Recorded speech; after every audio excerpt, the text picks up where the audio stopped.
ex-alunos, enfim, para apresentar suas pesquisas e mostrar o quanto o trabalho do professor Hilário marcou e marca essas várias gerações de medievalistas brasileiros.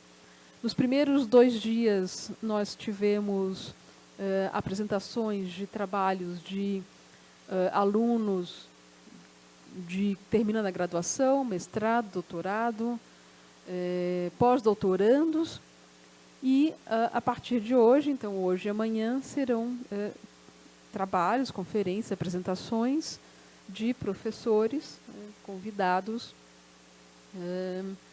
que dividiram a sua trajetória, dividem com o professor Hilário Franco Júnior. E para começar essa primeira mesa, nós teremos os outros 2 coordenadores do Laboratório de Teoria e História das Mídias Medievais, além de mim.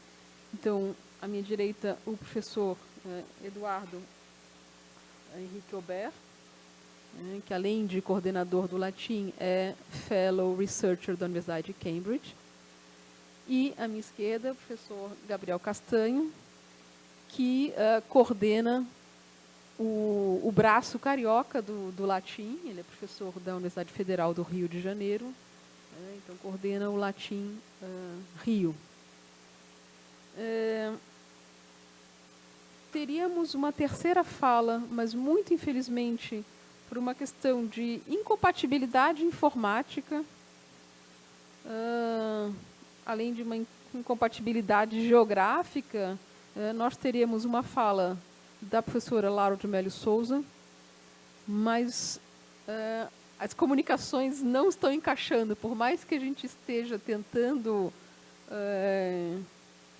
ser o mais digitais possíveis, virtuais possíveis, mas ainda não estamos conseguindo a eficácia completa. Então, infelizmente,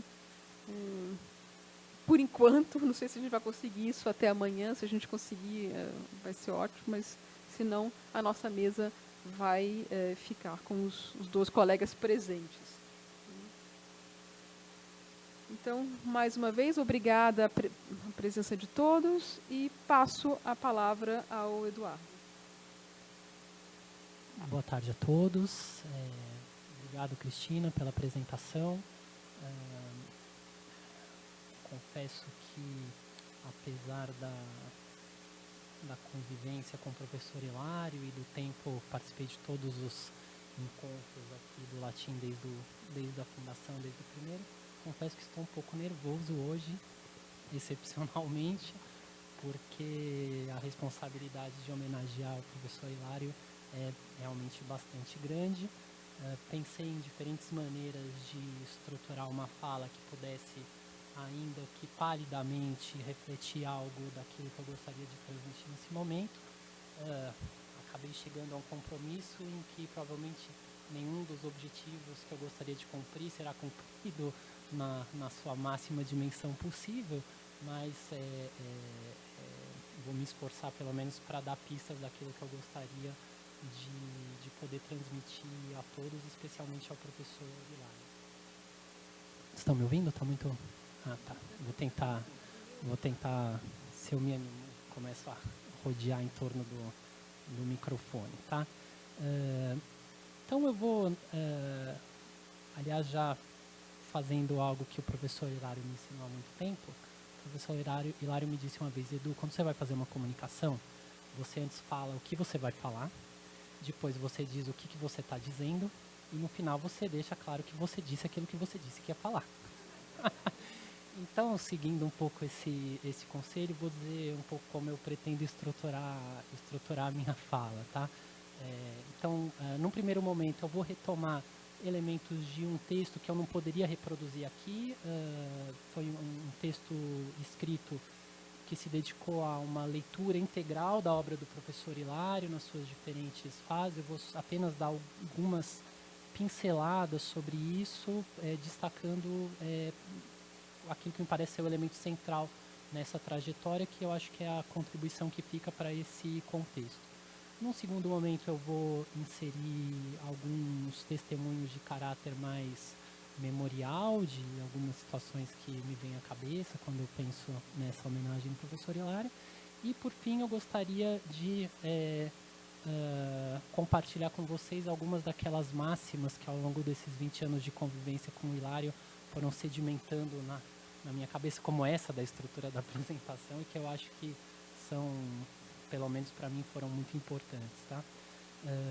Então, com relação à obra do professor Hilário, eu gostaria de apresentar para vocês o que foi um exercício de leitura que eu pude fazer ao longo do ano de 2013, um período que eu estava na Inglaterra, e levei na minha bagagem comigo uma cópia de tudo que o Hilário tinha escrito. Tá?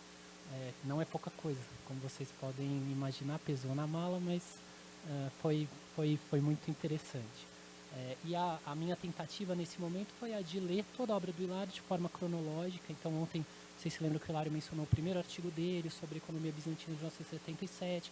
Nesse mesmo ano, o professor Hilário escreveu uma resenha de um livro do Michel Molat, e eu fui lendo esses textos um após o outro. E se eu tivesse muito tempo aqui, eu gostaria de transmitir para vocês o conjunto de observações que eu pude fazer dessa leitura. Tive a oportunidade, quando escrevi esse texto, de entregá-lo ao professor Hilário, então que sabe do que se trata. Por isso também vou passar rápido para não hasteá-lo, e aos outros eu espero que a gente consiga publicar de alguma forma algumas dessas contribuições em torno da obra do professor Hilário, e quem sabe eu consigo inclusive revisar, porque um dos elementos da obra do professor Hilário é esse dinamismo. Então eu fiz isso em 2013, de 2013 para 2018 ele já fez um monte de coisa, entregou, tem os ensaios do futebol, do Notas da Bola, tem Utopias Medievais, segunda versão, muito ampliada e muito modificada, acabou de ser entregue, uma série de artigos. Então, evidentemente, isso comportaria uma atualização. Dito de forma bastante esquemática, o título que eu dei para essa comunicação, que os leitores da obra do professor Hilário vão ver que é um calque de um artigo que ele escreveu sobre o Led Gangamor, na década de 90, expressa aquilo que me parece ser a preocupação central da obra do professor Hilário, que se manifesta nas diferentes fases do trabalho realizado por ele. Esse mundo feudal, a risca deveria ser acompanhado de um asterisco, porque a ideia que eu tento transmitir com esse título é que me parece que o grande questionamento da obra do professor Hilário é o equacionamento dessas duas dimensões da experiência humana. Por um lado, a experiência antropológica, transhistórica do homem qua homem, e, por outro lado, o homem é apreendido no conjunto, na multiplicidade das suas experiências históricas. Diz que com asterisco, porque, embora o Ocidente medieval, mais particularmente a Idade Média Central, mas não exclusivamente, sejam o palco privilegiado no qual o professor Hilário descreveu tentou dar conta de diferentes maneiras desse problema, é o palco privilegiado, mas não é o palco único. Todos conhecem, alguns aqui inclusive caminham nessa senda, os trabalhos do professor Hilário sobre futebol, que trabalharam essa questão com um outro tipo com outro material, com o homem histórico aí não era o homem feudal, era um outro homem. Mas, de fato, a contribuição do professor Hilário maciçamente se dedicou a investigar essa relação entre essas duas dimensões do humano, especificamente no mundo do Ocidente medieval. Eu não vou ler porque seria um pouco enfadonho. Eu trouxe 3 citações da obra do professor Hilário tiradas a momentos diferentes da sua produção. Essa aqui é tirada da tese de doutorado do professor Hilário, defendida aqui em 1982, depois transformada em livro em 1990. Vi que o Flávio vai fazer um diálogo com essa obra. E aí vocês já veem, de certa forma, esse problema esboçado. Vejam aí eu não quero ler tudo, mas vocês virem aí entre os pontos, os 3 pontos de suspensão, vocês vão ver aí, ó. Lembrando apenas de um caso extremado e concretizado em que aquele antagonismo emergiu, em que um elemento profundo da alma coletiva, dualismo, serviu de bandeira para um movimento anticlerical, catarismo, entendemos a aparente contradição de uma forte participação nobiliárquica nele. Então, essa ideia desses dois níveis, como uma experiência histórica remete a uma experiência antropológica do homem, e como essas coisas fazem parte da experiência do humano, tal como ela acontece em qualquer momento, já estava posta aí. Aqui eu seleciono um outro, um artigo muito importante na produção Hilário, meu, teu, nosso, reflexões sobre o conceito de cultura popular. Provavelmente muitos de vocês conhecem esse artigo na forma em que ele já foi publicado como um dos dois primeiros artigos da coletânea Eva Barbada, em que esse cultura popular virou cultura intermediária. Esse é um ponto aqui que eu vou apenas assinalar e vocês vão ver. Já anuncio assim a conclusão dessa primeira parte da minha exposição. A obra do professor Hilário é marcada por um contínuo reprocessamento e redefinição das categorias e dos conceitos. Esse problema aqui da cultura popular que evolui ao longo da década de 90 para esse conceito de cultura intermediária é um deles. Mas apenas aproveitei a ocasião para mencionar isso, para já levar vocês a guardarem esse ponto, mas o ponto pelo qual eu selecionei a citação é que aí também, se vocês forem ver no finalzinho da citação, mesmo entre sociedades distanciadas no espaço e nas suas trajetórias históricas, tais similitudes existem entre as respectivas culturas populares, devido ao substrato profundo da psicologia coletiva, a mentalidade, ainda que possam ser enormes as diferenças entre as suas culturas de elite. Novamente, o eixo explicativo do historiador se insere nessa polaridade. 12 anos depois, um artigo que eu lembro, esse já era um momento em que eu já tinha contato pessoal com o professor Hilário, eu, Gabriel, Vanessa, que está nos ouvindo, saiu o artigo, nós nos reunimos umas 3 vezes para discutir, lemos, relemos, alguns aqui mencionaram o artigo, ele é difícil, ele tem muita coisa e é verdade. Lembro que estava na Inglaterra em 2014, fui ver uma exposição interessante no British Museum, The Arrival of the Modern Mind, né? O advento da mente moderna. E, nossa, todas aquelas coisas que o Hilário falava sobre pré-história e tal, e tinha tudo a ver. Não sei como o senhor não foi curador dessa exposição, porque tinha tudo a ver mesmo. Foi um artigo que, apenas faço essa consideração um pouco pessoal, foi um artigo que nos marcou bastante naquela época. Na Signum, né? Acho que isso saiu na Signum 8, bom, tá, 5. Nós acompanhávamos, a Márcia está aqui, acompanhava sempre, vai sair a Signum, já saiu, quando está saindo a gente ficava com aquela expectativa de ver o que ia sair, porque chegava a Signum, a gente ficava 1-2 meses processando o que tinha naquela revista. Isso era muito legal. Mas aí, da mesma forma, não vou ler, mas acho que esse artigo é mais conhecido de todos, esse problema também está posto dessa maneira. Mas se a gente fizesse uma leitura atenta e calma dessas passagens, o que não é possível aqui por razões de tempo, nós íamos ver que a continuidade existe do ponto de vista da problemática, mas não do ponto de vista das respostas que foram dadas a esse problema. Eu enunciei para vocês um problema extremamente geral. Não é só o professor Hilário, são muitos pesquisadores que colocaram esse problema. Como que nós lidamos com o homem e com os homens na sua experiência histórica concreta, né?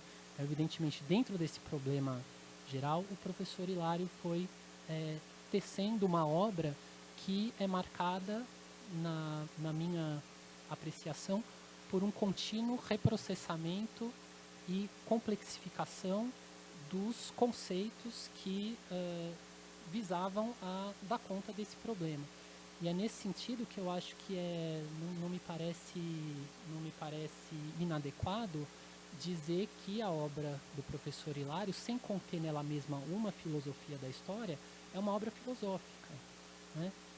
E desse ponto de vista, eu penso particularmente na definição de filosofia dada por Deleuze e Guattari, num pequeno livrinho muito denso, mas muito interessante, que se chama Qu'est-ce que la philosophie? Que é a filosofia, que define a filosofia como a atividade de produção de conceitos.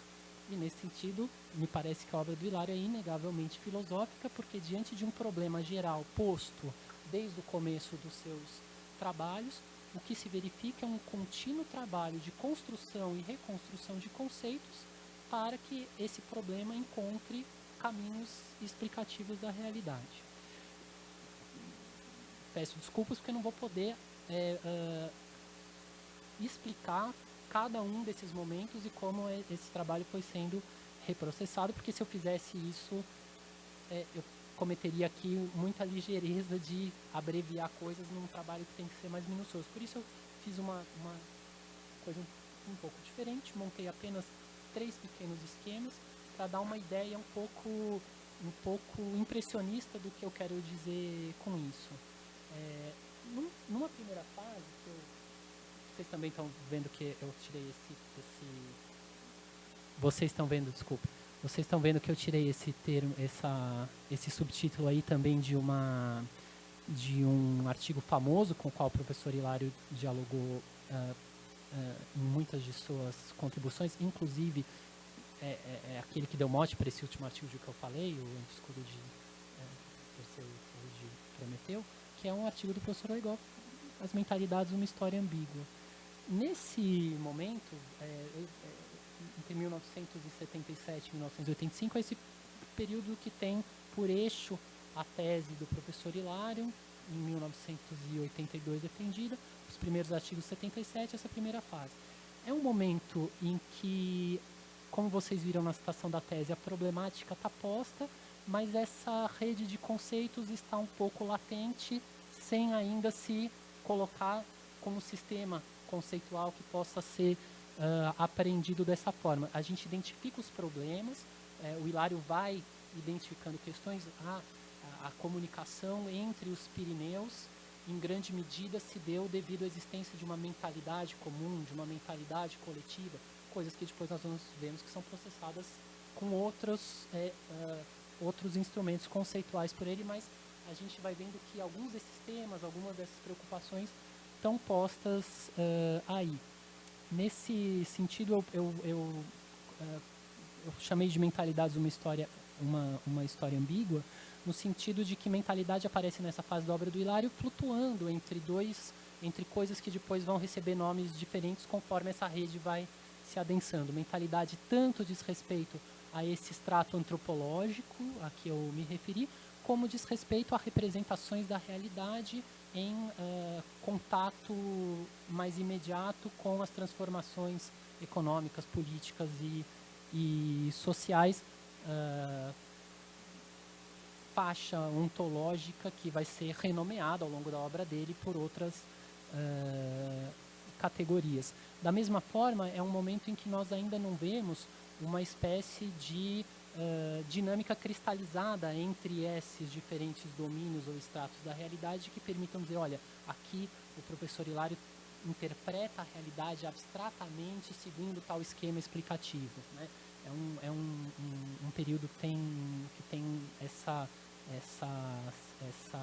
pregnância ou essa latência de problemas, de preocupação conceitual, caminhando em direção a formulações que, entanto, ainda não se fixam. É uma fase que poderíamos conversar muito sobre ela, muito rica, mas a ideia é só dar essa visão um pouco impressionista mesmo das coisas. Quando nós passamos para um segundo momento, esse que eu chamei de segundo período, entre 1985 e 1990, é um período de produção de uma série de artigos muito interessantes do professor Hilário, em que essas coisas vêm um pouco redimensionadas. Vocês veem que eu substituí uma das mentalidades por cultura e eu adicionei umas setinhas, né?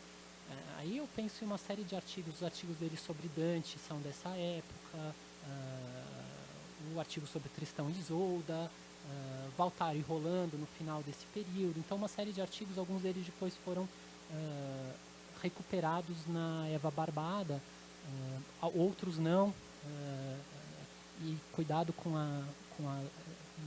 talvez o que eu esteja dizendo vocês não vão ver refletido na Eva Barbada, porque o professor Hilário é uma pessoa que não deixa os textos quietos, né? ele republica, ele vai revisar o texto. Talvez isso que deu isso dá, acho que grande parte do trabalho que o senhor tem, no final das contas, tem a ver com isso, né? Eu conheci o professor Hilário, ele estava revisando as Utopias Medievais, que é um livro de 92, e esse livro foi entregue agora. Então, esse reprocessamento da própria obra, sem dúvida, é um aspecto marcante da trajetória dele. Por isso, nesse meu exercício, era importante ler os textos na sua publicação original e seguindo as reformulações que eles tiveram. De todo modo, esse esquema explicativo é bastante interessante, porque, dito de forma bastante breve, professor, desculpe se eu aligerar coisas que são bem mais densas do que isso. De certa forma, você vê uma estrutura comum entre esses artigos, que é a seguinte: diante de um conjunto de modificações do mundo material, são a grande dinâmica do mundo ocidental, então, esses grandes séculos 11 a 13, com tudo aquilo que eles trouxeram de modificação da realidade, trazem à tona elementos de um substrato antropológico. Essas coisas são reviradas, de algum modo, diante dessas transformações do mundo material e se segmentam em produções culturais que delas advêm. Assim que o professor Hilário explica, grande parte dos fenômenos literários, iconográficos. A iconografia passa a ser as imagens passam a ser um elemento importante da obra do professor Hilário neste momento. O professor Hilário, não que não pudesse fazer também uma gestação do problema das imagens do problema dele. O professor Hilário chegou a mencionar as aulas do professor Pedro Moacir, que ele assistiu na década de 70 aqui na faculdade sobre História da Arte, mas elas entram como objeto direto de interesse de análise da obra nesse momento. É a forma como o professor Hilário explica, de certo modo, o problema da reação folclórica. A reação folclórica nesse momento da obra dele, é uma dessas formas pelas quais esse reprocessamento de um substrato antropológico comum à humanidade, àquilo que é ser homem, é retomado, reprocessado, reformulado e reentregue diante desses conflitos que as transformações do mundo material trazem à tona. Então, de certa forma, o que nós vemos aí é de fato eu chamei isso de primeiro ensaio de história conceitual, porque de fato nós vemos aí uma delineação de conceitos que funcionam em um pequeno sistema, segundo uma lógica explicativa consistente que vai sendo reencontrada uma vez após a outra nas diferentes produções do professor Hilário. Por fim, eu coloquei aqui um segundo ensaio de história conceitual. Aqui, grande parte das obras mais conhecidas do professor Hilário datam desse momento, então a recolha da Eva Barbada, que reprocessa esses artigos, é daí, é de 96. A Cocanha, História de um País Imaginário, é de 98, os dois livros pelos quais o professor Hilário ganhou o Jabuti na época, devia ter ganhado por todos, mas o mundo não é suficientemente justo. Talvez seja um momento em que o professor Hilário, esses dias estava falando, não vou poder participar de não sei o que, estou lá na professor Hilário, as pessoas lá do direito, professor Hilário, claro, não sei o que. Eu acho que é esse momento que, de certa forma, também tem a ver com essa visibilidade que o professor Hilário ganhou. Eu também, de forma apenas impressionista, queria dizer para vocês que esse momento se configura como um momento de adensamento dessa rede conceitual, momento em que não só essa dualidade entre mentalidade e cultura se desdobra numa tríade, a ideia de imaginário.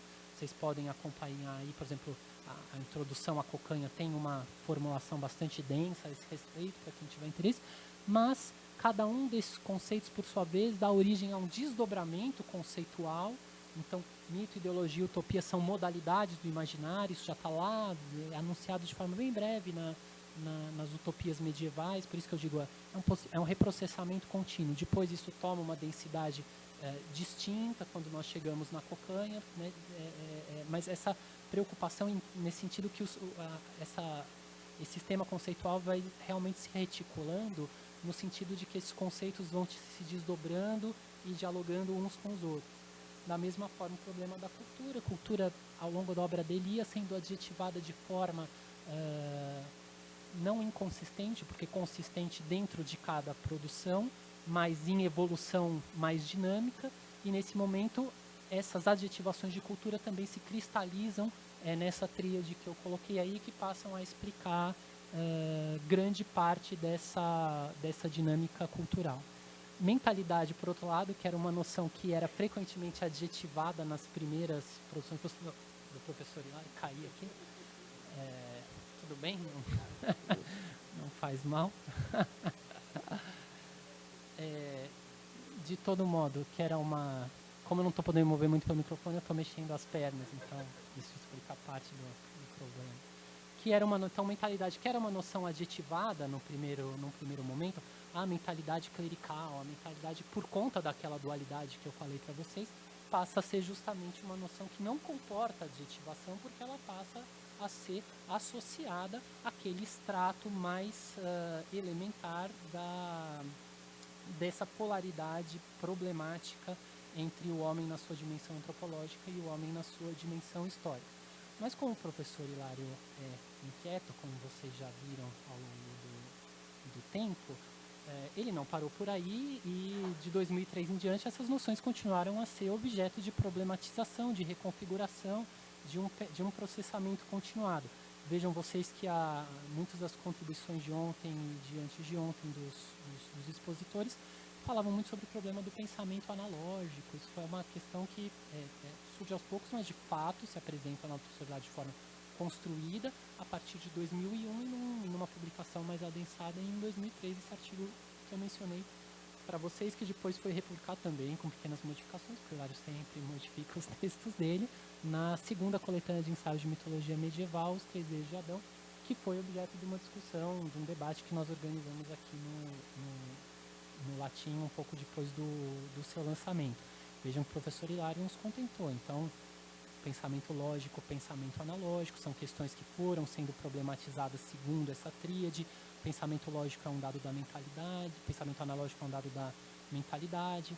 Pensamento lógico parece mais suscetível a acompanhar outros ritmos históricos, mas o pensamento lógico como estrutura mínima também é uma das modalidades de funcionamento da mentalidade. Então, de certa forma, mesmo essa mentalidade vai sendo pensada em função de conceitos que permitem descrever os diferentes fenômenos, né?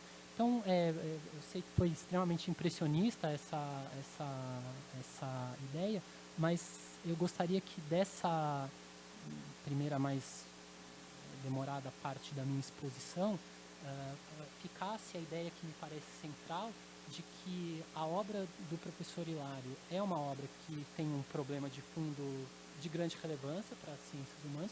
Não é por outra razão que o professor Hilário sempre trabalhou, não sei se interdisciplinarmente seria a melhor palavra, que acho que vai um pouco além disso, a penetração é um pouco mais profunda do que você transitar entre as coisas apenas, como essa ideia de inter pode dar a entender. Mas esse problema foi pensado em função de um pensamento em movimento no sentido filosófico de produção e reformulação contínua de conceitos. E, nesse sentido, como eu já falei, o tipo de história, daqui a pouco eu falo sobre isso, digamos por enquanto, o tipo de história que o professor Hilário fez é uma história nesse sentido que eu penso densamente filosófica, sem ser uma obra que em si mesma comunica uma filosofia da história. Nesse sentido que eu preferi me valer do conceito de filosofia de Deleuze e Guattari, porque a ideia da filosofia em movimento e não da filosofia como um construto final de o homem tem essa dimensão, aquela, isso explica aquilo. Acho que essa é a que eu gostaria de destacar. E nesse sentido, voltando uma pequena admoestação a todos aqueles que estão aqui, que leem a aula do professor Hilário, que se interessam por ela, para mim, pelo menos, aquilo de mais relevante que fica desse trabalho, pelo menos dessa visão do trabalho dele, é a ideia de que se nós começarmos a simplesmente aplicar as ideias do professor Hilário nós vamos estar, de certa forma, traindo o que é o verdadeiro importe da obra dele, que é a dinâmica da problematização das categorias. Então, vocês que estão fazendo científica, mestrado, doutorado, essa aqui é a minha demonstração, por favor, não fale assim, pensamento analógico é, dois pontos, vai fazer o trabalho inteiro sobre aquilo, imaginário é, dois pontos, vai fazer o trabalho inteiro sobre aquilo. Aprendam a pensar junto com essa obra. Pelo menos eu sempre tentei me apropriar da obra do professor Hilário dessa forma. Vocês não vão ver nos meus textos, eu reproduzi em pensamento analógico é isso, é aquilo. Mas, sem dúvida, vocês vão me ver encucado, com a ceia o tempo todo em torno desse problema de reflexão contínua a respeito dos conceitos e das categorias. Uma vez o professor Jonas, que ainda não chegou, mas mais tarde vai estar aí, leu um texto meu e falou: nossa, Eduardo, às vezes eu acho que o seu trabalho é mais filosófico do que histórico. E eu tomei isso como um elogio, porque eu achei que, nesse sentido, eu estava, de certa forma, conseguindo captar aquilo que me parecia mais essencial na contribuição do professor Hilário. É um pouco isso que eu queria falar nesse primeiro momento. Eu selecionei algumas fotos, agora vocês veem que eu passo por cima, tá? Essa foto aqui foi a Isa que me deu há um tempo, né, Isa? Acho que na época da tese você achou essa foto e me deu. Essa foto aqui é de 2005. Acho que o professor Hilário está bem feliz, não sei se tem a ver com o vinho que está ali na frente, né? Então isso aí foi em 2005. Eu não tenho fotos de antes, né? Não tínhamos celular, essas coisas aí para ficar registrando tudo que ia acontecendo. Mas se eu pudesse só fazer um breve discurso para chegar nessa foto, Helena também está com essa foto e tal, né? Isso foi em Madrid. Eu conheci o professor Hilário, como eu mencionei brevemente na introdução, antes de conhecê-lo pessoalmente, né? Lá com 15 anos eu falei assim, não, eu vou ser medievalista.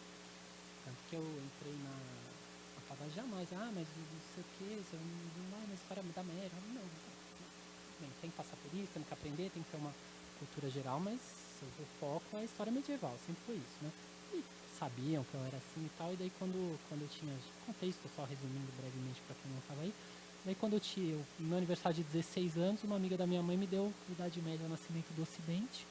Eu li aquele livro, eu então achava que eu gostava, perigoso falar isso, gostava de umas coisas meio marxistas, não sei das coisas e tal.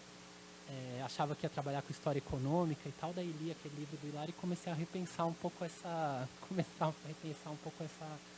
ideia. Tem muitas outras coisas muito interessantes também pra gente pensar, né?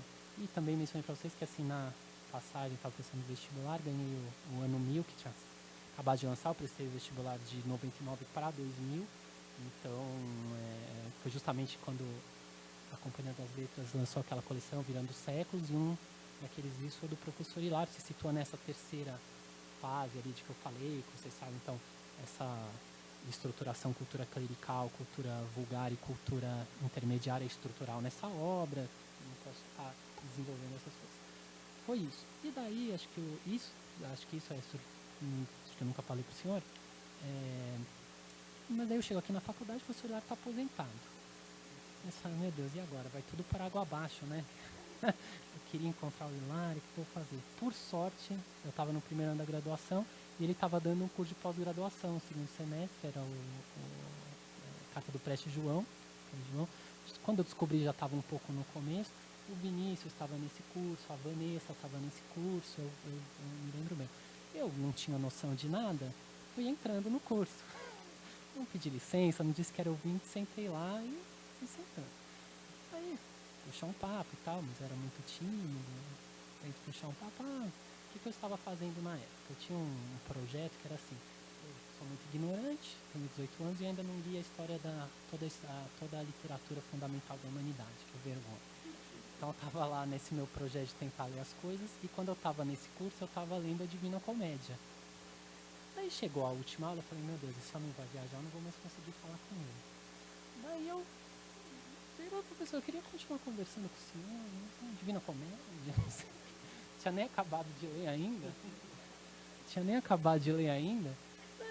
bom, pode deixa um texto no meu escaninho aí, quando eu passar das férias eu volto. Todo mundo sabe que por muito tempo a gente só se comunicava com o professor Hilário pelo escaninho. E de um certo lado eu tenho saudades um pouco desse tempo, eu tenho que dizer. Vejam vocês que ele falou isso, eu falei, nossa, eu vou entregar um texto meu, professor Hilário. Então, assim, eu passei 6 meses estudando que nem um doente, assim, estudando. Como que eu vou ter coragem de apresentar uma porcaria para ele, né? Você sabe, primeiro, segundo da graduação.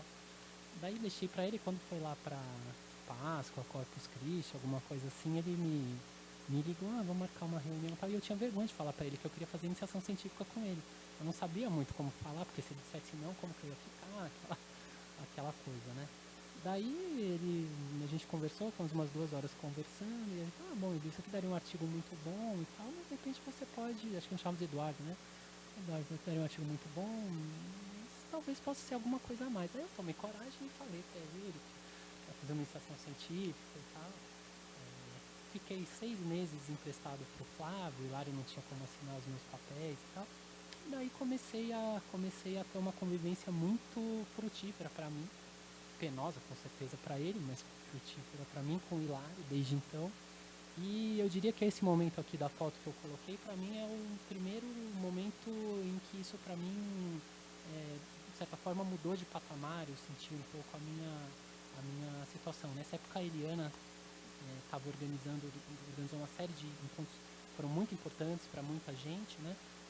Os encontros chamavam Le Moyen Âge vu d'ailleurs. O primeiro foi em Auxerre, depois aqui em São Paulo. Esse em São Paulo foi organizado pela Eliana, pelo Flávio e pelo Hilário, lá no IEA. Imagina, você está no final quando eu conheci a Cris, então para mim foi mesmo bem importante. E sei lá, e de repente chega o professor Daniel, chega o Schmidt, chega um monte de gente, para muita gente, né, Gabriela? A gente na nossa época foi um momento muito importante, aquele momento, aquele encontro. E como que eu podia imaginar que 2 anos depois me convidaram, a Eliana e o Hilário, me convidaram para participar da próxima edição lá em Madrid. E daí nossa, mas em 2 anos conseguir fazer isso, para mim foi então assim, a minha felicidade estampada. Tem a ver com isso. E vejam vocês, eu não achei a foto, mas 2 anos depois, eu e o professor Hilário publicamos os nossos artigos no Zanai, que para mim, sei lá, acho que para qualquer um, né? Foi uma situação inusitada.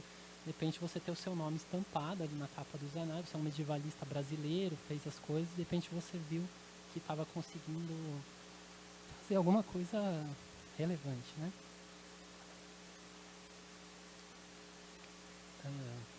Não sou muito bom para essa parte meio memorial, emotiva, mas vamos enfrentar.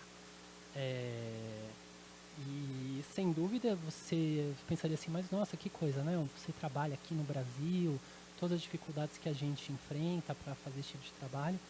E eu tenho certeza que eu consegui fazer isso porque, de certa forma, o sarrafo que o Hilário colocava para mim, você tem que chegar nesse ponto, não que ele falava isso, mas você queria chegar perto do que o Hilário fazia, sem dúvida foi o que me levou a ir trabalhando continuamente para tentar chegar nesse, sei lá, tentar ir melhorando o trabalho, e às vezes você vê que tem um certo reconhecimento e tal. Isso me deixou muito satisfeito na época. Essa foto aqui, tirei do professor Hilário, vocês devem reconhecer aí na BNF Tobiac, lá embaixo.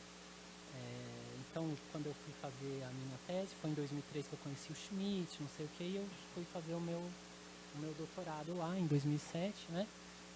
Graças ao Hilário também, que me apresentou para o Schmidt desde 2003. A gente chegou a pensar em eu ir antes, mas eu não queria converter mestrado para doutorado, fazer doutorado direto, porque eu me sentia, como ainda me sinto, muito na necessidade, que acho que todo medievalista deveria sentir, de ir adquirindo progressivamente o instrumental necessário para lidar com fenômenos de uma sociedade que é tão completamente diferente, que apesar de, como o outro polo aí da nossa dicotomia, apesar de sermos nós também, de certo modo, né? mas cujo acesso é dificultado por uma série de situações.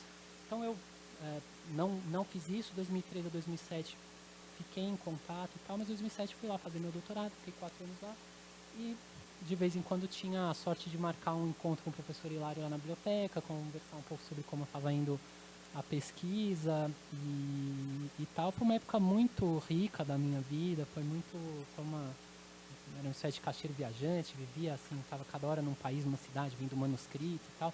Não sei, hoje pensando assim nas coisas memorialistas, talvez tenha ficado impressionado com o senhor pegando o carro, indo tirar fotos do Pecado Original pela França, Itália, né, Isa? Vocês não tiveram de aventura nisso aí. Acho que eu também achei, de certa forma, assim, também tenho que ir passeando para ir atrás das coisas, né? Foi isso, e aqui a última, é que eu não tenho muitas fotos, seria legal ter fotos de várias coisas. Essa foto aqui é depois da defesa da minha tese, né? Foi em 2011, em Paris também, na casa do Jean-Claude. Aí são 3 das pessoas que estavam na banca, mas o outro vocês podem olhar aqui, que foi o meu presidente do jury, o professor Daniel. A professora Marina Arcolette não estava aí, que foi a outra membra da banca. Isso aí foi a confraternização depois da minha defesa na casa do Schmidt. Vocês estão vendo aí atrás é a Susan Rankin, que depois foi minha supervisora de pós-doutorado em Cambridge. Então foi também um momento nosso interessante ali entre uma coisa e outra, mas vocês veem que em todas essas fases o professor Hilário sempre teve. Você vai, a vida vai passando, você vai tendo contato com outras pessoas, mas se alguém perguntar assim, quem foi o seu orientador? Hilário. Não tenho como pensar muito em outra situação. Num segundo momento eu respondo, mas depois de Hilário teve esse e tal, mas quem sempre teve aí foi o Hilário. Então, fechei essa parte meio memorial aí, teria um monte de histórias para contar, mas a gente conversa sobre elas nos intervalos e tal. E eu queria agora, apenas para encerrar, como eu falei para vocês, falar de algumas dessas máximas que ficaram na minha cabeça. É engraçado porque depois vai passando o tempo e você se coloca um pouco na posição das pessoas virem te pedir conselhos sobre pesquisa, quererem saber alguma coisa no latim, a gente está sempre tendo os nossos alunos e tal. E o engraçado é que sempre as frases que me vêm na cabeça são aquelas coisas que ficaram na minha cabeça do que o Hilário me falou, né? Então, teria uma quinzena, a gente podia fazer ditos dos pais do deserto, ditos do mestre lá, e colocar, porque são muitos. Mas eu fico assim, agora pensando, eu lembrei de 5 ideias, não vou dizer a frase exata, mas eu lembrei. Que uma época, isso foi 2012, 2003, o Hilário eu estava ajudando o Hilário um pouco a organizar umas coisas na biblioteca dele e tal, e eu fiquei impressionado, na época eu vi a quantidade de fontes que o Hilário tinha, né? Nossa, quanta fonte, não vi nada disso, de novo aquela minha culpa de não ter lido a história da humanidade e tal. Aquelas fontes, nossa, tem tudo isso pra ler. O Hilário uma vez me falou assim, Edu, se você tiver um dinheiro contado, compre fonte, não compre obra historiográfica. A obra historiográfica, daqui a 10 anos, sobra 10%. Daqui a alguma coisa assim, já falou, daqui a 20 anos, sobra 3%. Daqui a 100 anos, sobra 1%. A fonte fica. E é uma coisa engraçada, porque em tudo que eu fui fazendo desde então, eu sempre adotei isso. Se vocês forem ver, não é? Quem me conhece aqui, conhece a biblioteca, sabe. Eu tenho, acho que, muito mais fonte do que bibliografia. Na minha defesa de mestrado, o professor Upiano, que estava na banca, falou, eu achei que você citou pouco a bibliografia, não sei o quê, e eu estava feliz que alguém me dissesse isso, porque eu estava fazendo o que eu achava que era sério. Então, todas as grãos de sal que vocês coloquem nisso, mas como uma diretriz, né? Uma outra coisa que o professor Hilário sempre falou, não é uma frase dele, é uma ideia do professor Legoff, mas que ele sempre repetia, é essa de que não, mais ou menos assim, ele depois fala de forma melhor, mas não dá para ter erudição sem imaginação, nem imaginação sem erudição, né? E essa é uma coisa que também ficou muito na minha cabeça, e acho que eu sempre, às vezes meus trabalhos até parecem, às vezes eu levo isso a um certo paroxismo em alguns sentidos, mas é uma coisa que ficou muito na minha cabeça, aquele trabalho extremamente erudito, mas que você não sabe muito o que ele quer responder, não que isso não tenha um certo valor, mas para a vida do pesquisador talvez seja difícil. É aquilo que a gente chama, talvez, às vezes sem razão, mas muitas vezes justificadamente, de erudição vazia. Muitas vezes o trabalho é um acúmulo de dados que a gente não sabe muito bem para onde estão indo, a que estão respondendo e para que serve. Por outro lado, uma imaginação não lastreada em nada é um risco de psicose, estou interpretando já, mas é uma coisa que fica desconectada. E acho que essa minha preocupação, sempre que vocês forem ver a minha tese de doutorado pensando nisso, minha tese de doutorado, o primeiro capítulo é um catálogo de pontos de 300 páginas, espaçamento simples, letra pequena, não sei o quê. O segundo, o terceiro é um pouco mais interpretativo, e o 4, 5, 6 são ensaios mesmo, interpretativos e tal, porque eu acho que eu sempre... isso foi muito estrutural para mim, essa ideia de que não tinha como, de fato, equacionar nada se não fosse com muita erudição e muita imaginação ao mesmo tempo para fazer essas coisas funcionarem. Um outro ponto que sempre, o terceiro, que sempre me vem à cabeça, isso acho que eu já conversei com a Vanessa, então acho que é uma coisa que o Hilário já deve ter falado para muita gente. Ele falava assim, uma coisa são as fundações do seu trabalho e outra coisa é o acabamento, não é isso? Tem quem vai ver os andaimes. Ninguém vai ver os andaimes, quando às vezes, como uma vez ele falou assim, olha, Edu, às vezes você vai ficar 2 meses fazendo uma coisa que vai dar uma nota de rodapé. Ou às vezes não vai dar uma nota de rodapé. Você vai ler 10 livros que você não vai citar. Dos 10 artigos que você leu, você vai citar um. Mas se não fosse a leitura de tudo aquilo, você nunca teria chegado a dar os outros passos que te levaram aonde te levou. Então, muitas vezes, a fundação e os andaimes são essenciais, só que ninguém vê.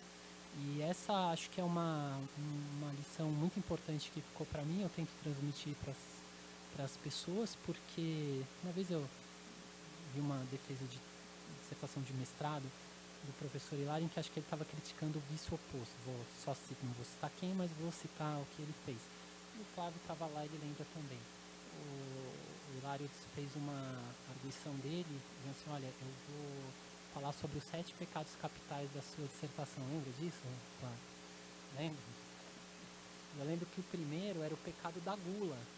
E o que era a gula? É que a pessoa não deglutiu aquilo que ela leu. Você leu demais, você coloca todas as coisas aqui, mas você não deglutiu. Você também sabe o que eu estou falando. Faz tempo, somos velhos, ninguém nos conhece. De todo modo, foi uma... É isso, né? Você lê, e o que você lê passa por um processamento que é seu, e o seu produto final, por mais que ele indique como você fez, porque o trabalho é referenciado, ele não é o trabalho bruto de você jogar a sua erudição toda na cara de alguém sem o processamento devido. Outro eu já falei aqui, posso passar, essa questão do conteúdo e da estrutura. Então, quando daqui a 2 minutos eu vou acabar a minha fala, eu vou retomar para vocês. Olha, eu falei primeiro isso, a brincadeira, não vou entediá-los a esse ponto. E também o professor Eduardo está falando de forma mais didática, mas essa ideia de que é preciso pensar que o conteúdo tem que ser exposto com a clareza necessária para que as pessoas entendam aquilo que está sendo dito. Acho que muito por isso que, antes de ontem, a professora falou, olha, se vocês puderem falar em vez de ler o texto, é melhor, porque a gente acompanha melhor. Estou tentando, professor, fazer aqui na...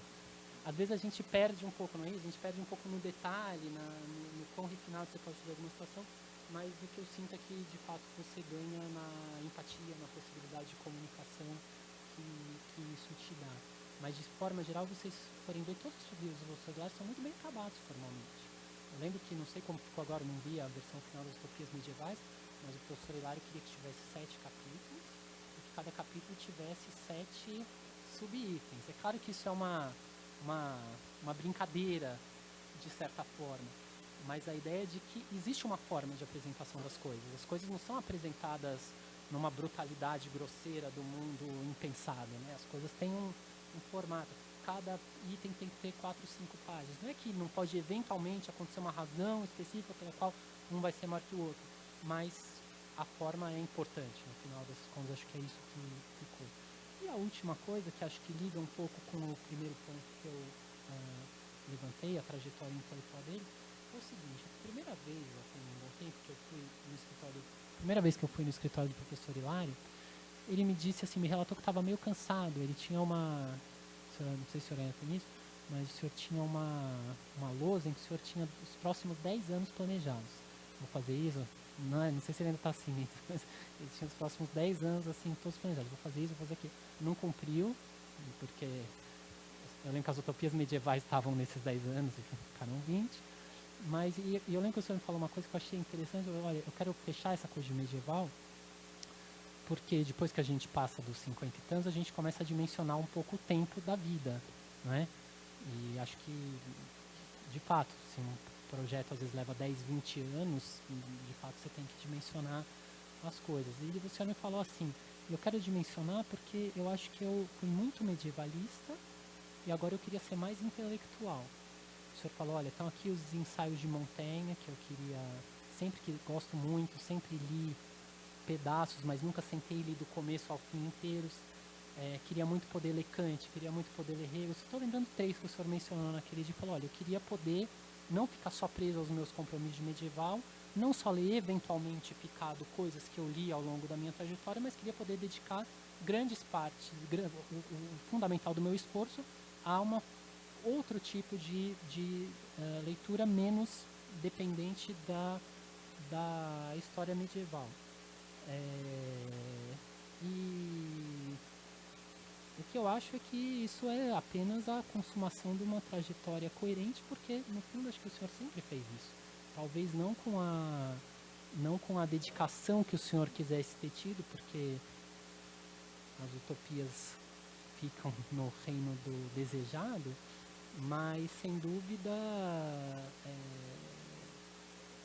numa medida mais do que suficiente para não só equacionar os problemas a que o senhor se propôs, mas, como o senhor pode ver, para inspirar uma quantidade de pessoas que tentam, ainda que modestamente, seguir um pouco disso que o senhor lançou para a gente. Obrigado.